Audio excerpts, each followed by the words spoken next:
La femme noire mariée par correspondance fut rejetée à cause de sa couleur jusqu'à ce que tout change lorsqu'un fermier millionnaire la voit comme son âme sœur. Tu es Amara Wilson.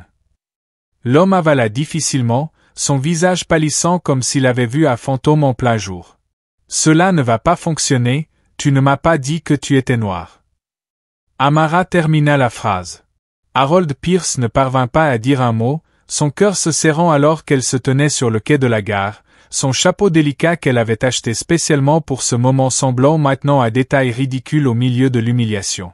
3 semaines de voyage, 6 mois de lettres passionnées, une malle pleine d'espoir et la promesse d'un nouveau départ loin de la discrimination de la grande ville, tout cela s'effondra en quelques secondes au moment où Harold posa enfin les yeux sur elle. Dans tes lettres, tu écrivais si bien, je l'avais imaginé, balbutia-t-il, reculant d'un pas. Le bouquet de fleurs se fanait visiblement dans sa main en sueur. Tu n'aurais pas pu me prévenir. Amara prit une grande inspiration, rassemblant toute la dignité qui lui restait. Te prévenir de quoi exactement? Que ma peau est aussi noire que la nuit, mais que mes sentiments sont aussi réels que les tiens. Tu ne m'as jamais demandé. Harold regarda autour de lui, remarquant les regards curieux des passagers et des employés de la gare dans la petite ville de Riverbrook. Une femme noire bien habillée attirait déjà l'attention. Une femme noire rejetée publiquement par un homme blanc créait un spectacle irrésistible. Tu dois comprendre ma position, la communauté ici, mon business, marmonna-t-il, reculant encore. Je peux payer ton billet de retour, tu sembles éduqué, je suis sûr que tu comprendras. Amara sentit un frisson parcourir son échine, non pas de tristesse, mais de colère contrôlée qui bouillonnait silencieusement. Dans ses lettres, Harold avait écrit sur le cœur solitaire d'un veuf de 45 ans qui désirait de la compagnie, de la compréhension et une nouvelle chance en amour. À aucun moment il n'avait mentionné que ce cœur avait une préférence pour la couleur de peau. J'ai dépensé toutes mes économies pour arriver ici, dit-elle, sa voix ferme malgré son tremblement intérieur. Je n'ai nulle part où retourner. Harold sortit de sa poche quelques billets froissés. Cela devrait couvrir une chambre pour quelques jours jusqu'à ce que tu t'arranges. C'est alors qu'une voix profonde perça l'air tendu comme le tonnerre par une journée claire. C'est ça ta solution, Pierce? Jeter de l'argent sur le problème et espérer qu'il disparaisse comme toujours. Un grand homme apparut derrière Harold, ses yeux perçants fixés sur le commerçant qui semblait désormais rétrécir de taille. Il était vêtu de manière simple mais visiblement coûteuse, une simplicité que seuls les vraiment riches peuvent se permettre d'afficher. Son visage bronzé trahissait une vie passée en plein air, mais sa posture dégageait une autorité incontestable. « Cela ne te regarde pas, répondit Harold, mais sa voix trahit son incertitude. Cela devient ma préoccupation lorsque je vois un homme que je connais depuis 15 ans se comporter comme un lâche. » L'homme, nommé Maxwell, se tourna vers Amara, son regard se radoucissant légèrement. « Mademoiselle, permettez-moi de me présenter. Alexandre Maxwell. J'ai une propriété juste en dehors de la ville. » Amara hocha la tête de manière raide, méfiante. Par expérience, elle savait que la gentillesse des inconnus venait souvent avec un prix caché. « Si je peux me permettre, continua Alexandre, je vous offre un hébergement chez moi jusqu'à ce que vous décidiez de la suite de vos démarches. Nous avons des chambres d'amis rarement utilisées, et ma gouvernante serait ravie d'avoir de la compagnie. » Harold étouffa visiblement devant l'offre. « Maxwell, tu ne peux pas être sérieux. Que diront les gens? » Alexandre sourit d'un sourire froid qui n'atteignait pas ses yeux. « Les mêmes gens qui font des affaires avec moi tous les jours, les mêmes gens qui dépendent de mes terres pour leur subsistance. Je suis curieux de savoir ce qu'ils en penseraient. » Harold pâlit encore plus en comprenant le message implicite. Alexandre Maxwell n'était pas juste un fermier, il était le propriétaire de la moitié des terres productives de la région. Ce que personne à la gare ne pouvait deviner, c'est qu'Amara oscillait entre la fierté blessée et la nécessité pratique, elle portait avec elle non seulement une malle de vêtements, mais aussi un secret qui changerait à jamais l'équilibre des pouvoirs dans cette petite communauté, un secret qui ferait regretter à Harold Pierce le jour où il décida que la couleur de la peau déterminait la valeur d'une personne. Si cette histoire de préjugés et de dignité vous a touché, n'oubliez pas de vous abonner à la chaîne pour découvrir comment un rejet humiliant allait devenir le catalyseur d'un tournant inoubliable. Le domaine de Maxwell n'était pas simplement une ferme en périphérie, comme son propriétaire l'avait modestement décrit, c'était une imposante maison victorienne entourée de terres plantées et de pâturages luxuriants où des chevaux de race paissaient paisiblement. Lorsque la carriole d'Alexandre passa les portes ornées, Amara se sentit à la fois impressionnée et méfiante. Les gens ici ne sont pas habitués aux différences, expliqua Alexandre en désignant la maison principale. Riverbrook a été fondée par des familles traditionnelles qui sont restées confortablement bloquées dans le passé. Harold Pierce n'est qu'un symptôme d'une maladie plus profonde. La gouvernante, Madame Foster, une femme d'âge moyen au regard bienveillant et à la posture rigide, accueillit Amara avec courtoisie professionnelle. Si elle avait été surprise par la présence d'une invitée noire, elle ne le montra pas. « J'ai préparé la chambre bleue, celle avec la meilleure vue sur le jardin, dit-elle en guidant Amara à travers des couloirs décorés de peintures et d'antiquités inestimables. Lors du dîner qui suivit, servi dans la grande salle à manger, Alexandre expliqua son histoire, fils d'un banquier du Nord et d'une enseignante qui avait soutenu les causes abolitionnistes.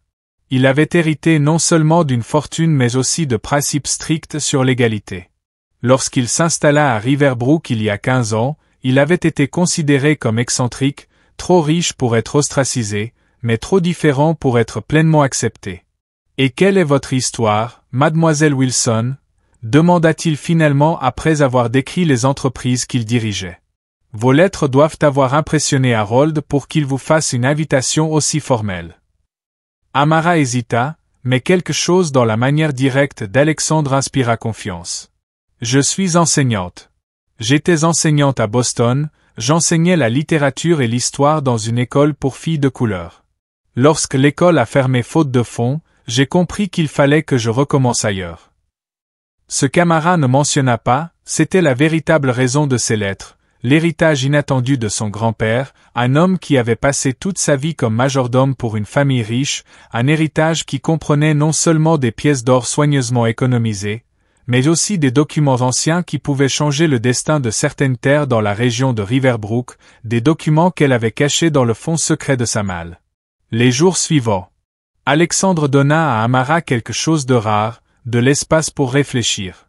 La bibliothèque du manoir était un véritable trésor de connaissances et elle s'y plongea dans des livres sur l'histoire locale, la géographie et les lois de la région. Lorsqu'on lui demanda quels étaient ses centres d'intérêt, elle souriait simplement et disait qu'elle élargissait ses horizons. Une semaine après son arrivée, la nouvelle de sa présence s'était répandue dans toute la petite ville. Les visites au manoir Maxwell augmentèrent soudainement.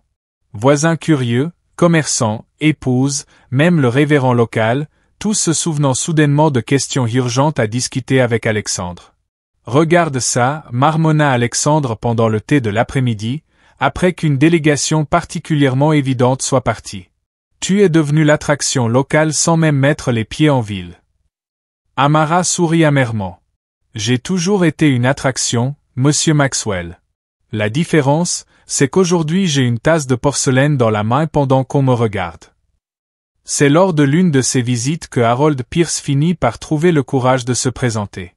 Il arriva sans prévenir, chapeau en main, son visage masqué par un faux air de préoccupation. « Maxwell, dit-il nerveusement, je suis venu voir si mademoiselle Wilson est à l'aise. »« Absolument ravi, » répondit Alexandre d'un ton sec. « Pourquoi ne pas lui demander directement ?» Le visage de Harold pâlit alors qu'Amara entrait dans la pièce, portant l'une des élégantes robes que Madame Foster avait ajustées pour elle, ne ressemblant plus à la femme fatiguée et humiliée de la gare, mais à une dame qui se déplaçait avec confiance et détermination. Monsieur Pierce la salua-t-elle froidement. « Quelle surprise inattendue, mademoiselle Wilson, balbutia Harold en jouant avec son chapeau. « Je suis venu, c'est-à-dire, la communauté est préoccupée par votre bien-être. » « Comme c'est gentil, répondit Amara. « Concernant votre situation. » Harold jeta un regard furtif à Alexandre. Il n'est pas convenable qu'une femme non mariée reste dans la résidence d'un homme non marié, surtout lorsqu'elle est noire, termina Alexandre d'une voix dangereusement calme. Continuez, Pierce, je suis curieux de savoir comment vous allez finir cette phrase. Harold avala difficilement. Le comité de l'église envisage des solutions pour l'aider à retourner à Boston. Une collecte est en cours. Amara sourit, un sourire qui ne toucha pas ses yeux. Comme c'est généreux, mais je crains que mes projets aient changé. J'ai l'intention de rester à Riverbrook indéfiniment. Les yeux de Harold s'écarquillèrent. C'est impossible. Vous ne connaissez personne ici, vous n'avez pas de travail, pas de famille. J'ai un travail, répondit calmement Amara. Monsieur Maxwell m'a gentiment proposé le poste de bibliothécaire sur son domaine. Apparemment, des générations de Maxwell ont accumulé des livres sans jamais les organiser correctement. Harold regarda Alexandre avec un mélange de choc et de colère à peine contenu. Tu n'es pas sérieux, Alexandre. Alexandre haussait les épaules. Je n'ai jamais été aussi sérieux. Mademoiselle Wilson est éduquée et compétente. Ma bibliothèque n'a jamais été entre de meilleures mains. Ce que Harold ne réalisait pas, en trébuchant à travers des protestations de plus en plus faibles, c'était la véritable signification de ce travail. La bibliothèque Maxwell ne contenait pas seulement des classiques de la littérature, elle abritait aussi des registres fonciers, des documents juridiques et l'histoire complète de la région, y compris des détails que de nombreuses familles traditionnelles préféraient garder enfouis. Lorsqu'Harold finit par partir, défait et furieux, Alexandre le regarda depuis la fenêtre alors qu'il traversait précipitamment le jardin. Il essaiera de rendre ta vie difficile, remarqua-t-il.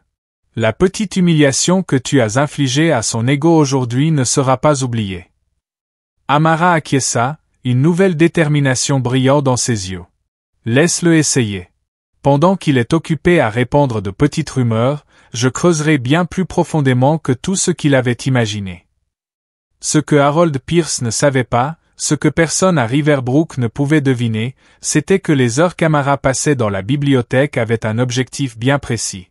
Parmi les documents jaunes et les registres poussiéreux, elle commençait à assembler un puzzle qui révélerait une vérité inconfortable.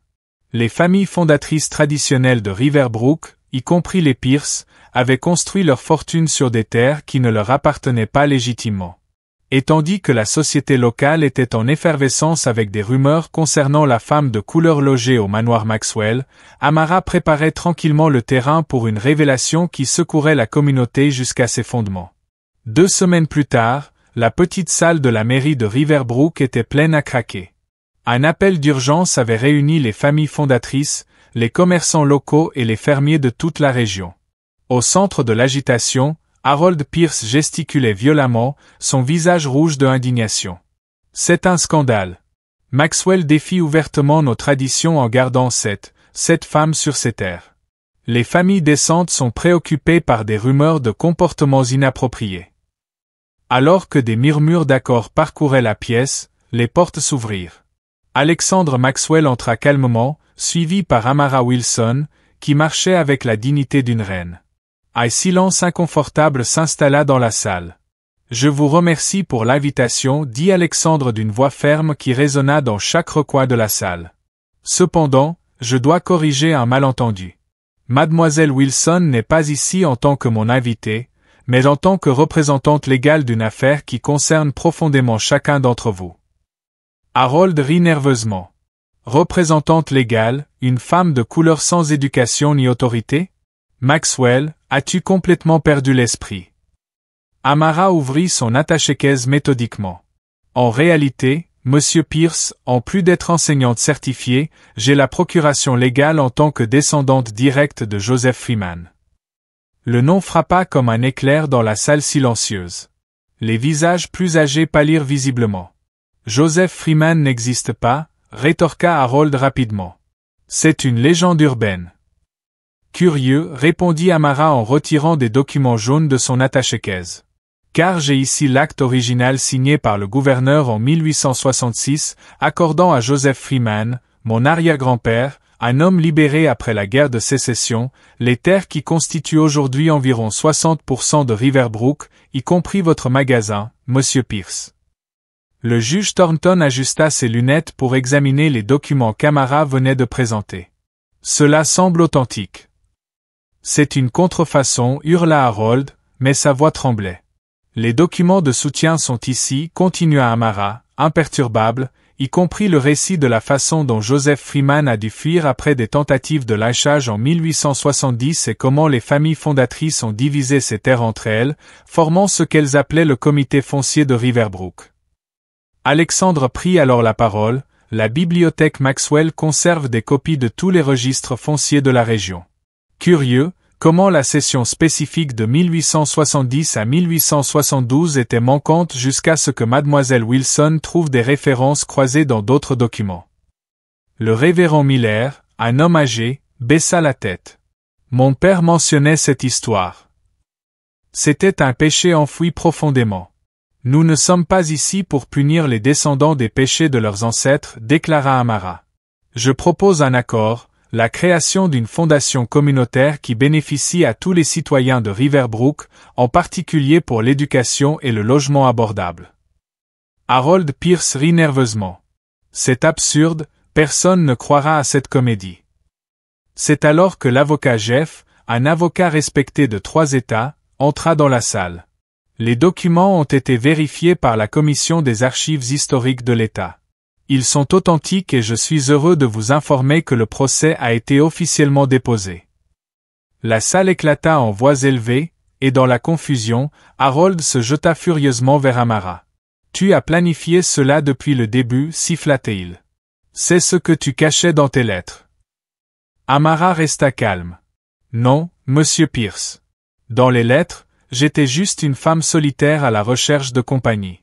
C'est ton rejet immédiat de ma personne lorsque tu m'as vu qui m'a fait réaliser quel genre d'homme tu étais réellement, l'homme qui jugerait mon arrière-grand-père pour la même raison que tu m'as jugé, uniquement à cause de la couleur de notre peau. Tu vas nous ruiner, murmura-t-il, pâle. Non, répondit-elle doucement. Je vais réparer un tort historique de la manière la plus juste possible pour tout le monde. La différence entre nous, monsieur Pierce, c'est que j'ai affronté la discrimination toute ma vie et pourtant je ne souhaite à personne de perdre sa maison, pas même à toi. Alors qu'Harold Pierce s'effondrait dans une chaise, défait, le conseil municipal se retira pour délibérer sur la proposition d'Amara. Alexandre s'approcha d'elle, l'admiration évidente dans son regard. Tu aurais pu tout demander, dit-il doucement. Et me faire devenir comme ceux qui ont volé mon arrière-grand-père. La justice n'est pas la vengeance, Alexandre, répondit-elle. C'est la restauration. Ce que personne dans cette salle ne pouvait imaginer, en observant la femme qu'ils avaient rejetée et sous-estimée, c'était que la véritable transformation de Riverbrook ne faisait que commencer. Le message qui résonnerait dans les couloirs du pouvoir pour les générations à venir ne concernerait pas une femme venue détruire, mais celle qui, même blessée, avait choisi de reconstruire avec dignité et vision. Et pendant qu'Harold Pierce faisait face à la ruine de sa réputation, Amara Wilson et Alexandre Maxwell échangèrent un regard qui portait des promesses bien au-delà des terres et des documents. Un regard qui parlait d'un avenir où l'appartenance ne serait plus une question de couleur, mais de caractère. 6 mois après cette rencontre historique à la mairie, Riverbrook avait été transformé. La Freeman Foundation, établie avec les fonds récupérés d'une injustice historique, finançait déjà des bourses pour les jeunes défavorisés et des projets d'amélioration communautaire. Au centre de cette transformation se trouvait Amara, non pas en tant que figure vengeresse, mais en tant que visionnaire qui voyait au-delà de la douleur. L'ancien magasin de Harold Pierce abritait maintenant la première bibliothèque publique de Riverbrook. Ironiquement, un lieu où des histoires oubliées pouvaient enfin être racontées. Harold lui-même avait quitté la ville quelques semaines après la révélation, vendant ses propriétés pour une fraction de leur valeur et partant sans dire au revoir. La rumeur disait qu'il travaillait comme commis dans une ville voisine, sa fierté diminuait tout comme son compte bancaire. Tu aurais pu le détruire complètement, remarqua Alexandre un après-midi d'automne alors qu'il se promenait dans les jardins de son domaine, maintenant partiellement converti en centre culturel. La plupart des gens auraient exigé chaque dernier sou. Amara sourit en regardant les enfants jouer sur des pelouses qui avaient autrefois été le territoire exclusif des élites. La vengeance m'aurait donné de la satisfaction pendant un jour. Cela, elle désigna l'espace autour d'elle, nous donnera de la satisfaction pour des générations. La nouvelle de la Freeman Aeris s'était répandue au-delà de Riverbrook, attirant journalistes et historiens intéressés à documenter des cas similaires d'injustice foncière historique. Amara reçut des invitations pour parler dans des universités, partageant non seulement son histoire personnelle, mais aussi la méthodologie juridique qu'elle avait utilisée pour rétablir la vérité. Lors d'un dîner de célébration dans la salle principale du manoir Maxwell, désormais officiellement nommé Freeman Maxwell House après le mariage discret de ses propriétaires, le juge Thornton leva son verre dans un toast inattendu à la femme qui nous a appris que la justice n'est pas seulement un concept juridique, mais une pratique quotidienne. Il déclara, sa voix brisée par une véritable émotion, « Lorsqu'Amara est arrivée dans notre ville, nous pensions savoir exactement qui elle était, basée uniquement sur son apparence. Quelles leçons humiliantes et nécessaires nous avons apprises. » À ses côtés, Martha Webb, maintenant directrice de la nouvelle école communautaire, acquiesça vigoureusement. Et dire que tout a commencé avec un rejet cruel à la gare. Alexandre prit la main d'Amara. « La meilleure décision qu'Harold Pierce ait jamais prise a été de te rejeter, murmura-t-il avec un sourire. Bien que je doute qu'il soit d'accord. » Sur l'ancienne place centrale, où autrefois seules les familles traditionnelles étaient célébrées, un nouveau monument avait été érigé. Ce n'était pas une grande statue, mais une simple plaque en bronze racontant l'histoire de Joseph Freeman et comment ces terres injustement prises avaient finalement retrouvé leur but en servant toute la communauté. Lorsque la nuit tomba sur Riverbrook, Amara observa les lumières de la ville depuis son nouveau porche. Elle était arrivée comme une étrangère rejetée, une femme noire jugée indigne d'appartenir. Maintenant, elle était non seulement acceptée, mais respectée, non pas pour s'être conformée aux attentes des autres, mais pour être restée fidèle à ses principes. Lorsqu'Alexandre la rejoignit avec 2 tasses de thé, Amara réfléchit au chemin qui les avait menés là. « Tu sais ce qui est ironique ?» dit-elle. « Harold m'a rejeté parce qu'il ne pouvait pas imaginer partager sa vie avec quelqu'un qui ne correspondait pas à sa vision étroite du monde.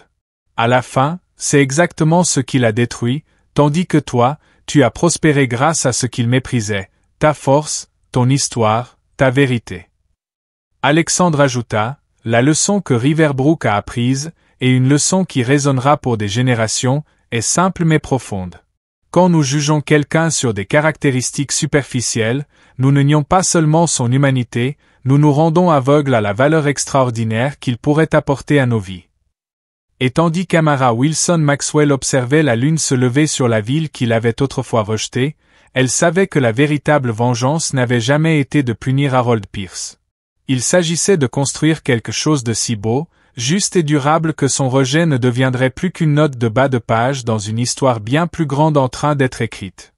Si cette histoire de surmonter les préjugés et d'obtenir justice avec dignité a touché votre cœur, n'oubliez pas de vous abonner à la chaîne pour d'autres histoires inspirantes qui nous rappellent que nos différences ne sont pas des obstacles, mais des sources de force qui peuvent transformer des communautés entières. Paix.